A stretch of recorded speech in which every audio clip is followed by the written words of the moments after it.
আমরা বিভিন্ন সাইড থেকে যে সমস্ত কথাবার্তা শুনতেছি এতে আমরা হতাশাগ্রস্ত হয়ে যাই। তবে আমরা ব্যক্তিগতভাবে আমি প্রফেসর ডক্টর ইউনূসের প্রতি আস্থা রাখতে চাই, কারণ উনি একজন বিশ্বনন্দিত মানুষ।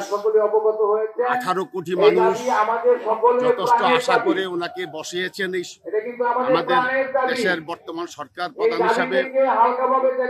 ওনার কথা এবং ওনার সিদ্ধান্ত, উনি যে আশার আলো দেখিয়েছেন, নবম পে স্কেল গঠন করেছেন, তার জন্য আমি বিশ্বাস করি উনি ওনার সম্মান বা উনি 18 কোটি মানুষের সাথে যে কথা দিয়েছেন, ওয়াদা দিয়েছেন, সেই কথা ওয়াদা রাখার জন্য উনি সর্বশেষ হলেও আমাদের গরিব কর্মচারীদের কথা বিবেচনা করে, বর্তমান বাজার দ্রব্য মূল্যের কথা চিন্তা করে উনি অবশ্যই আমাদেরকে পে স্কেল দিবেন।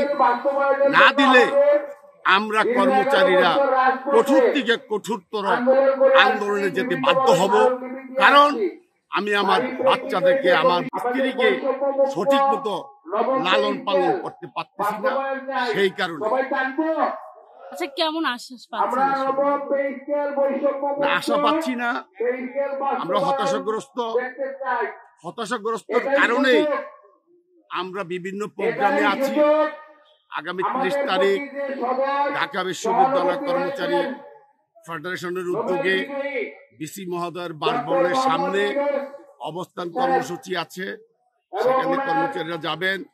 এবং আগামী 5 তারিখ শহীদ মিনারে জাতীয় ভিত্তিক যে সংগঠনগুলো আছে, উক্ত সংগঠনের উদ্যোগে মহাসমাবেশের আয়োজন করা হয়েছে।